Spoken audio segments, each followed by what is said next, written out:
Hello and welcome to Dil Ki Recipes. I'm Dr. Sheeza Mohsin, relationship expert and coach, and your virtual coach on life and relationships. And you're with me on Dil Ki Recipes on your favorite social media platform. Dil Ki Recipes is your source of balanced, validated, research-based, and culturally informed support for you and your Desi family in America. My work and practice is a hybrid model for a lot of the Eastern and Western models of psychological health for you and your relationship. So hopefully it can support your bicultural identity and create a happy medium and life that is a little bit better sorted. I'm going to share information, resources, and sanity checks with you over time through these videos, reels, podcasts, whatever is your preferred way of consuming this information. Most importantly, I'm sharing all of this with you so you know that you're not alone. So if you are a Desi with cultural roots in Pakistan, India, Bangladesh, and surrounding areas, trying to meet your life and relationship needs and desires while embracing some beautiful elements of your cultural heritage, Dil Ki Recipes is for you. My hope is that this material will help expand your perspective and help you really understand some key elements of life and relationships, making you feel better and sorted. For more information about me, visit www.sheezamohsin.com. And of course, make sure to check out dilkirecipes.com and get on the list to be informed of our webinars, workshops, and more.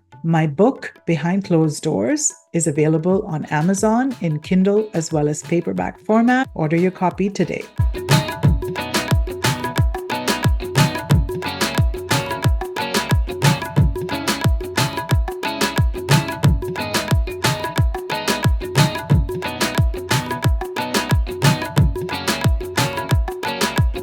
So this episode is about getting a general idea on what brown or Desi relationship challenges are like. The easiest way for me to explain what challenges a Desi or a brown person experiences in North America as they migrate over here would be to go through their life story. Now, you have to know that I'm going to generalize a little bit because there are so many nuances of life that are different for everyone. You know, a lot of it depends on socioeconomics, the kind of financial level or income level you have when you start, changes the kind of life you start with, right? Another element could be emotional maturity, very different experience. Another one that I could think of is English language skills, just knowing how to communicate, and whether it is basic communication so you can get by, or knowing how to culturally communicate, which is very different from one culture to the other, even though you know how to speak English. So all of those things play a role when you are migrating to the US. So let's talk about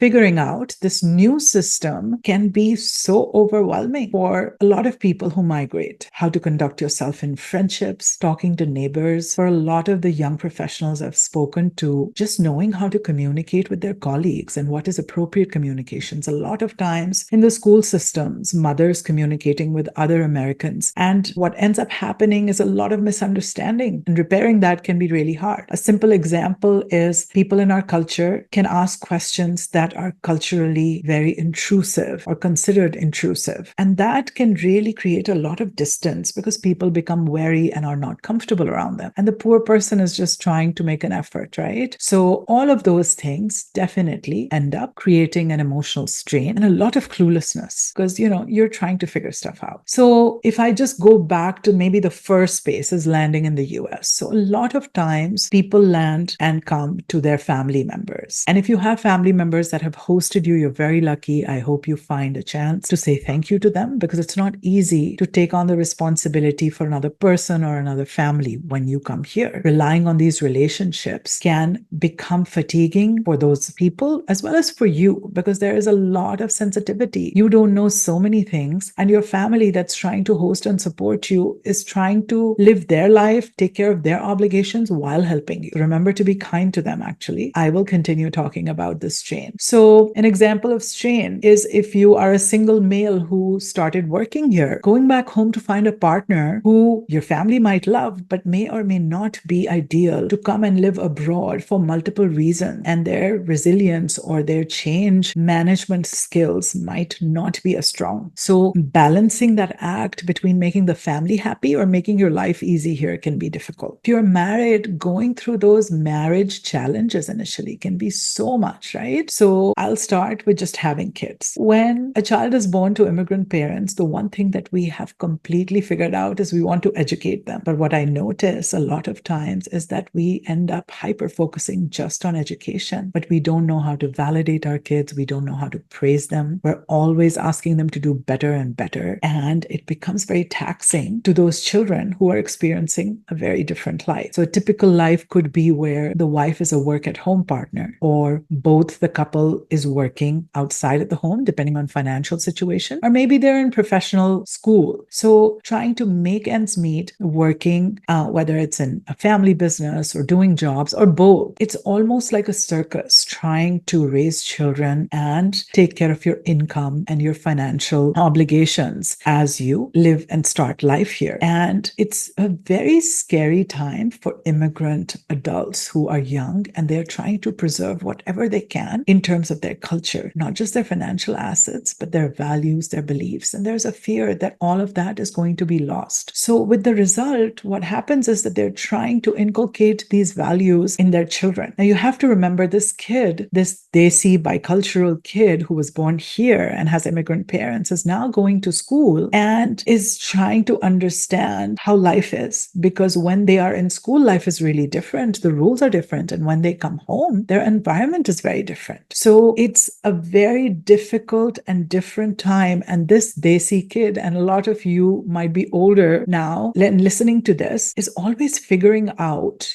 how in the Black community, there is a term called code switch. A lot of times I hear and I see this happening so fluid with brown and Desi kids. They're code switching all the time. They have to alter their personality in school to fit in. And parents really don't have a frame of reference unless they've been to school here. So that's an element. Then talk about weekends. So a lot of times in brown families, weekends are spent visiting Desi people's homes, socializing with Desi people, and just having brown exposure and not necessarily exposure to the American community, which may or may not be the most balanced approach. But we are so busy trying to preserve those values, trying to feel a little normal. And so the only time typical families, and again, I'm stereotyping, so not all families are like that, are just socializing with people who are like them. And so there is a huge difference these children are noticing when they go to birthday parties at friends' homes who are American. It's very interesting in terms of the control Desi parents have on their kids when they say, okay, you cannot hang out with Gora kids. You cannot socialize with children who are different because there is a lot of difference. And your kids are noticing, oh, wow, my American kids' parents are so generous with praising my friends and validating them and telling them I love you, whereas that doesn't happen in a Desi household all the time. So there's a lot more conforming. Kids are trying to manage their home life. And of course, there are many, many families who do this really well, and some families struggle. And now the Desi journey of goals and meeting them through kids and also from a career and lifestyle perspective continue. There's a lot of focus on buying the home and buying a nicer car and buying a lifestyle. As you elevate and you're comparing yourself with your friends, there's a lot of busyness that happens. And as far as children go, it's all good until children start reaching puberty. So now I will talk about teenage. So what happens is that up until the time children are hitting puberty, they're quite conforming. So they will listen to you, whether it's faith values, whether it's your ideas about the world, whether it is anything you want to give them in terms of values of socializing. But as they become teenagers, abstract thinking kicks in, and these children are now a little bit more defiant, and they want to question why they cannot go and hang out at a friend's house, or they cannot go to prom, or they cannot go attend homecoming, and why they cannot hang out with their friends who are non-Desi. This is where there are culturally biased statements made about Americans. And it's sad, but I know that it's coming from a place of fear because parents don't know any better. And this is also where strain shows up, in that your teenager starts declining or decreasing in the amount of honesty that they have with you. So secrets begin. So that's another dynamic that starts. Kids are hiding what they're doing. They have different lives. They may be dressing differently when they leave for school. They might change their clothes when they go to school. So there's a lot of that teenage turmoil that happens and know that people are suffering on both sides. So parents are suffering because they seem to know that something is brewing, but they can't put their finger on it. And kids are struggling with living a duality of life where they cannot really experience things or share happiness, which may not be culturally appropriate with their parents. Next stage of challenges is when Desi brown kids go to college. Now, there is a lot of change, there's a lot of freedom, and there's a relief or sense of relief that is experienced where they are exploring, they might be considering being in a romantic relationship, and, again, hanging out with the opposite gender. So those challenges occur. And of course, it happens from family to family. It happens depending on how conservative a family system is versus how liberal, and also practicing faith could make a difference in how people show up in those spaces. So again, another challenging element. And, what is tough is that, these are also critical times that you're building relational skills. So it's unfortunate that sometimes children are not able to share what they're going through with their parents, because parents are true advocates for children. They want the best for them. But that fear of Desi parents of how their child will change or be different without realizing that their child is different because their child was born here, that fear creates a lot of distance. The next stage I can talk about is that finding the partner stage. Oh goodness, that is a tough stage for girls when they're looking for a partner, for boys and young men when they have found a partner. It is very difficult. Of course, it's a little bit easier in our culture for boys versus it is for girls. And then if, heaven forbid, it's somebody who's not from your culture, who's not from the community, then there is a big blow to the family because there's a sense of loss. Parents will report that they feel they've lost their child, and there's a sense of alienation and shame that the child feels for disappointing their parents. But you have to know that a lot of times these young adults really feel that this is the one person, their partner from outside the culture, who really understands everything about them. And so, they find themselves in these predicaments where they are trying to choose who to make happy, themselves or their family. And it's very difficult. So that's one time in life that there's a lot of relational strain. Another very exciting and tough part is the roller coaster called the wedding. So this is a very exciting and very tough time for Desi families because they're trying to balance emotions, expectations from either side, and the bride and the groom are trying to see how the protocols for each event should be managed, from gifting to guest list to small sentences that may show religious or cultural disrespect. There's usually a relative who creates drama in the wedding. There's utter disappointment that somebody has, and the poor bride and groom who were born and raised here are now really struggling between who to make happy. I hear from a lot of my Desi couples, and this is very consistent, that, during the wedding ceremonies, multiple days, the bride and the groom were not given food because everyone was so busy taking care of guests. So while it is a lot of fun, there's a lot of sensitivity, heightened sensitivity about relationships around this time. The next part that I'm going to talk about is early marriage and in-laws. Now, this is a tough thing, especially for young adults who marry, who were born and raised here. And now suddenly the expectation for them to be Desi and brown and culturally appropriate in their relationships has now compounded. So the early stages of marriage can be very stressful. The girl suddenly learns about this thing called in-laws and managing in-law expectations. Again, depending on the family system you have, those vary. And I must say, I'm now seeing a growing population of wonderful mothers-in-law. So you know who you are, and kudos to you. And then for the boy, his world is changing because before there was never an interest in what he was doing when he was not working. But now there's a constant hypervigilance of how much time he spends with his wife versus his family and his mom. And there's a huge balance, and the poor guy is struggling and suffering in how to balance all of this. So it's a very, very interesting dynamic that becomes very real, very quick in a young adult's life when they start pursuing their marriage obligations. So sharing time with the family, the wife is feeling so disoriented because they've just gone through the courtship phase when his eyes were on her, and now there's sharing with family. And so needless to say, as a culture, we don't talk as much about relationships. So when conflict happens in a marriage, everyone is scrambling unnecessarily. unnecessary people get involved. Emotions are high. Unfortunately, the poor couple starts developing resentment, disappointment, hatred, because even they don't know what their expectations are because they're getting this download from mothers, from sisters, from aunts. Everyone is involved, and then they're trying to have clarity between their own expectations and expectations of their families from their relationship. So it's a big mishmash. Most of the work I do is in marriage and in-law relationships. So this is distress that I see a lot. And now suddenly you have families getting stressed about holidays, about how they're going to spend time. There's a lot of passive aggressive exchanges.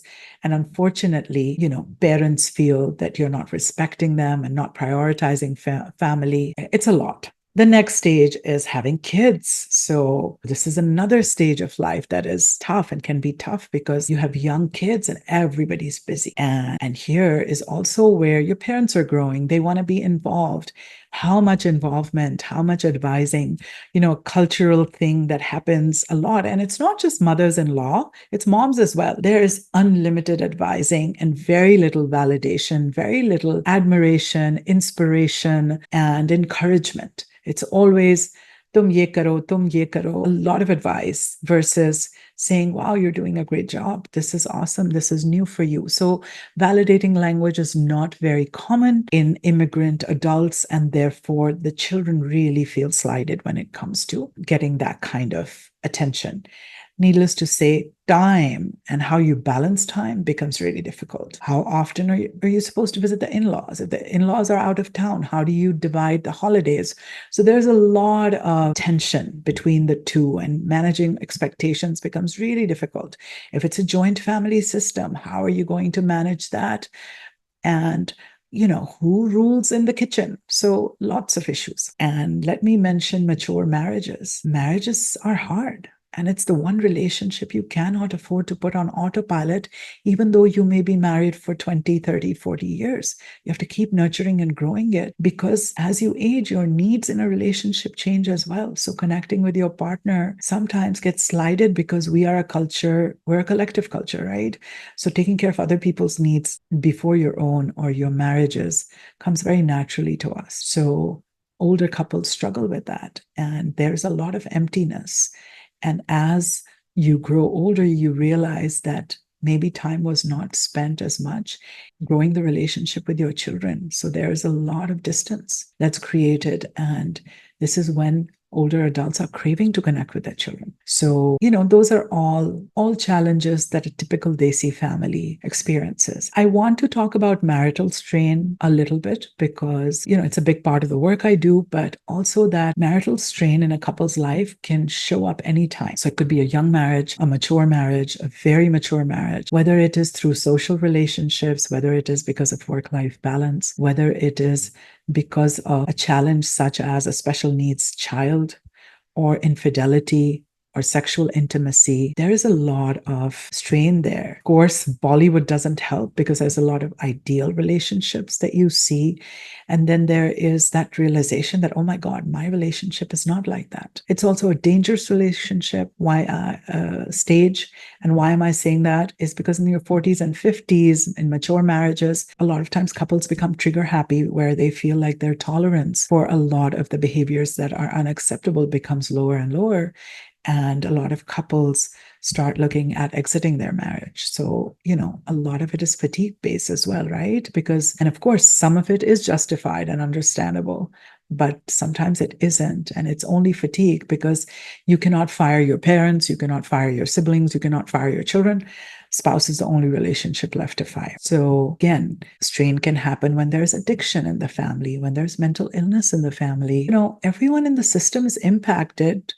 And there's a lot of figuring out to do. Why am I telling you this? Well, the most important reason I'm telling you this is so if any of the elements of what I said resonated with you, you need to know that you're not alone. There are many, many people like you going through life and struggling somewhere in their journey. So remember that. I'm also telling you this because a lot of times how we look at things and how we think about things shapes how we feel.